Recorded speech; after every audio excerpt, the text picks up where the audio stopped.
We always hear about different mediums crossing over into others. Child of Light, developed by Ubisoft Montreal, is kind of like a child's fairy tale. A fairy tale with RPG elements and a fantastic battle system, even if the actual dialogue itself can become a bit tiresome. Child, tuck yourself in bed and let me tell a story of Lemuria, a long-lost kingdom.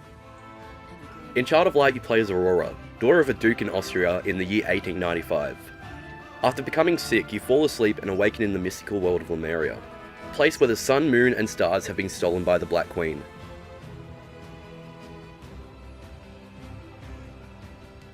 All the story in this game is told through rhymes, however with so much dialogue, you can imagine it starts to become a little draining after the approximate 8 hours it takes to complete.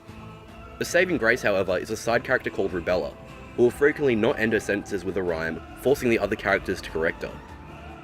It added a lot of humour into the game, and made reading poem after poem a little more enjoyable. The first thing you will notice about Child of Light is that it looks stunning. It's been made in the UbiArt engine, which was created for the recent Rayman games, so it does share some visual similarities, while being uniquely presented as a watercolour painting. The main protagonist, Aurora, however, is a 3D model, which can look out of place and odd on the 2D backgrounds. I get why they did it, as there are some puzzles that require light to be used in a 3D space, but it still doesn't exactly sit right. You won't usually notice this though, as you'll be too busy looking at all the beautiful and varied environments that surround you.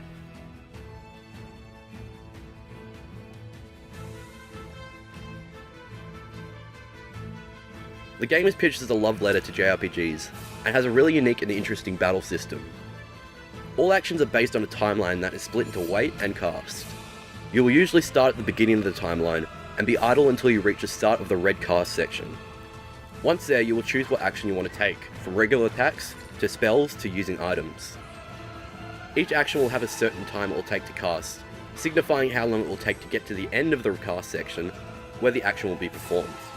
If a character, be it player or enemy, is attacked while in between the start and end of the cast, they are interrupted and sent back to the wait section of the timeline.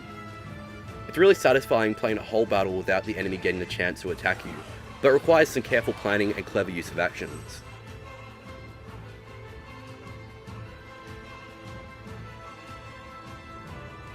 Apart from the several party members that accompany you on your journey, a small spirit named Igniculus will follow you as well.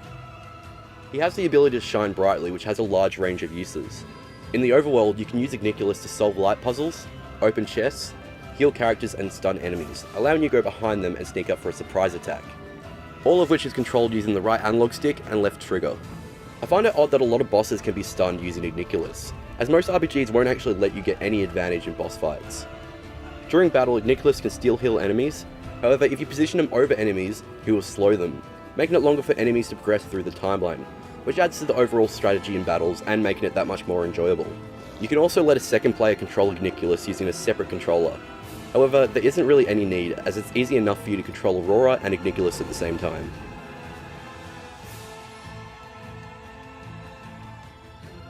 I found the game pretty easy playing on normal. Even nearing level 40 or so, there was always someone who would level up after every fight. It did however let me explore the expansive skill tree. Each character has their own skill tree with 3 separate branches. Certain skills are unlocked by progressing through each tree, but I found I usually stuck with one branch until I maxed it out, so I would get the most powerful spells as soon as possible. Some spells are definitely more useful than others, with Aurora in particular having some devastating spells. I only died twice in the game, so if you want a challenge, I strongly suggest playing the game in hard mode, but that's not to say normal mode isn't enjoyable.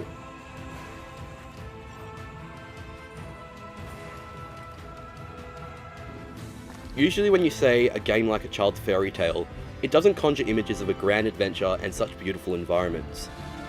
You also might not expect such a deep battle system, but that's what Child of Light delivers. Any fans of JRPGs, be it turn-based or real-time, should definitely consider checking this one out. Usurper, Umbra, hid from sight. She sent her daughters in her stead. The sun, the stars, and the crescent moon. They pilfered from the sky, extinguished them with the monsoon. Then Umbra's dark creatures conquered the land. Our lives soon snuffed out by a wave of her hand.